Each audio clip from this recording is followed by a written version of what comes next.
వాళ్ళని కన్సల్ట్ చేయండి అనమాట. కన్సల్టేషన్ మాత్రమే అనమాట, చివరి డిసిషన్ మీదే ఉండాలి అనమాట. మళ్ళీ మీ మమ్మీ మా ఊరిని యాక్టర్ చేయాలి, మా అమ్మాయిని డాక్టర్ చదివేయాలి అని వాళ్ళకి ఎన్నో ఆశలు ఉండొచ్చు అనమాట. మీకు డాక్టర్ చదివే అంత స్కిల్ కానీ టాలెంట్ ఉండకపోవచ్చు. అప్పుడు మీ మమ్మీ దగ్గరికి వెళ్ళి, మమ్మీ ఐఎమ్ నాట్ ఇంట్రెస్టెడ్, నాకు చదివేంత దాని మీద అంత ఇంట్రెస్ట్ లేదు, నేను వేరే చదువుతాను అని మీ మమ్మీ డాడీస్తో మీరు డిస్కస్ చేయగలగాలి అనమాట. మీ మమ్మీ డాడీ చెప్పారు అని మీరు మల్లారెడ్డి పుల్లారెడ్డి కాలేజ్లో పోయి మంచిగా అక్కడ జాయిన్ అవుతారు అనమాట.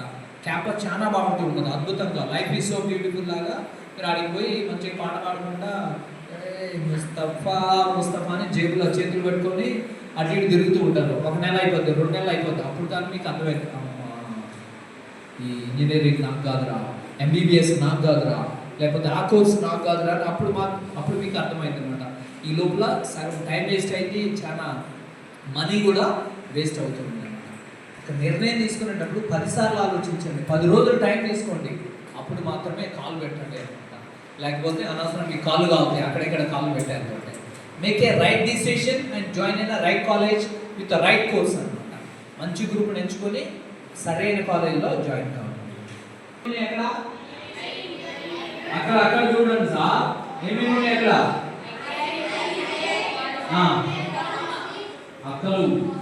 అక్కలు ఇటే చూడాలి, దిక్కులు చూడండి. హలో, ఫస్ట్ ఐఐటి, రెండోది, మూడోది.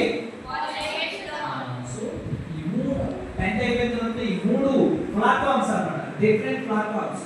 వాటిని ఉపయోగించుకొని ఎక్కడెక్కడికి వెళ్ళవచ్చు, ఎలాంటి ఉద్యోగాలు సంపాదించవచ్చు అని ఇప్పుడు మనం తెలుసుకుందాం. రైట్.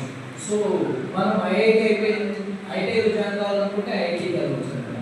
ఇంటర్మీడియట్కి వెళ్ళాలి అనుకుంటే మీరు పిఎస్ఆర్ చేసే ఎంట్రన్స్ టెస్ట్ రాశారు అనుకోండి, అందులో పాస్ అయితే ఫ్రీ సీట్ వచ్చింది అనమాట. ఇందాక చెప్పారు మన అక్క విజయవాడ భారతీయ స్కూల్, ఇంగ్లీష్ స్కూల్ అక్క శ్రీ సత్య, డబ్బులు కట్టాలన్నమాట. ప్రైవేట్ కాలేజీలో చదవాలి అంటే డబ్బులు కట్టాలి అనమాట.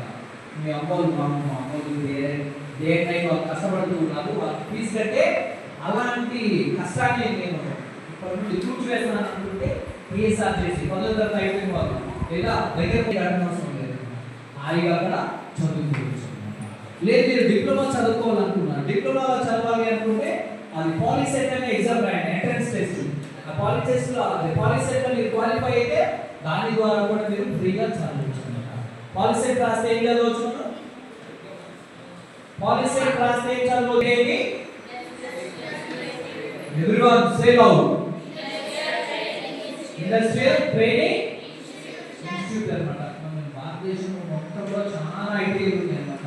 మన రాష్ట్రాల్లో ఉంటే ఏం జరిగితే ఎలాంటి ఉద్యోగ అవకాశాలు ఉన్నాయో ఇప్పుడు నేర్చుకుందాం. Yes sir, right. అక్కడ ఒకసారి ఫాంట్ లెటర్ తక్కువగా ఉన్నది చూడండి అన్నమాట. ఒక్కొక్క కోర్సు దానికి సంబంధించి ఎన్ని ఇయర్స్ ఉన్నది. ఐటీఐలో మాత్రమే ఇంటర్మీడియట్ అంటూ ఉంటాము, మిగతా అన్ని స్టేట్లలో చాలా ఎక్కువ మంది దీన్ని హై స్కూల్ అంటూ ఉంటారు అనమాట. ఈ ఇంటర్మీడియట్ చదివితే ప్రస్తుతానికి మన ఆంధ్రప్రదేశ్ తెలంగాణలో ఏమేమి గ్రూప్స్ ఉన్నవి, ఏవి ఎన్ని సంవత్సరాలు ఉన్నవి, ఏం చదివితే ఎలాంటి ఉద్యోగాలు ఉన్నవి అన్నది నేర్చుకుంటాం.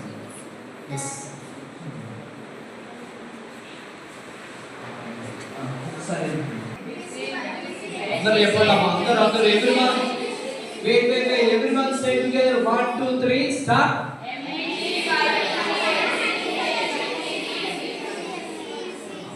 MPC BPC HEC CEC FIPC అని ఇంకా చాలా కోర్సులు ఉన్నాయి అన్నమాట. ఇవి బేసిక్ కోర్సులు, ఇవి చదివితే మనకి ఎలాంటి ఆపర్చునిటీస్ ఉన్నవి, ఎలాంటి జాబులు ఉన్నవి కూడా మనం నేర్చుకుంటాం. Next, so MPC BPC HEC కాకుండా ఇంకో కోర్సు కూడా ఉన్నది అన్నమాట, వొకేషనల్ గ్రూప్ అని. ఈ గ్రూప్ని వొకేషనల్ గ్రూప్ అంటూ ఉంటారు. ఈ గ్రూప్ ఎవరైతే అంత ఇంటలెక్చువల్గా అంత బ్రిలియంట్గా లేదు, నేను వెంటనే ఉద్యోగం సంపాదించు, నా ఫ్యామిలీ పరిస్థితి అట్లా బాగాలేదు, ఏదో ఒక చదువు చదివి నేను మంచి ఉద్యోగం సంపాదించుకొని త్వరగా లైఫ్లో సెటిల్ కావాలనుకుంటూ ఉన్నాను, నేను పెద్ద చదువులు చదివేంత ఆ కెపాసిటీ కానీ క్యాలిబర్ కానీ నాకు లేదు అన్నాను ఎవరైతే అనుకుంటూ ఉన్నారో వాళ్ళకి ఈ వొకేషనల్ కోర్స్ అనమాట. ఈ వొకేషనల్ కోర్సులోనే మిగతా ఎంపీసీ బైపీసీ లాగా అన్నీ సేమ్ ఉంటాయి, కాకపోతే సిలబస్ మాత్రం చాలా లైట్ ఉంటుంది. సిలబస్ చాలా లైట్ ఉంటుంది, త్వరగా కంప్లీట్ చేసుకొని మీరు ఉద్యోగాలను సంపాదించుకోవచ్చు. ఈ గ్రూప్ ఏమంటారు? గుర్తుపెట్టుకోండి, పుష్ప గుర్తుపెట్టుకోండి. నెక్స్ట్, సో ఒకేషనల్ కోర్స్ కాకుండా ఇంటర్మీడియట్ లో ఉన్న ఇంపార్టెంట్ గ్రూప్స్లలో మొట్టమొదటి ఎంపీసీ.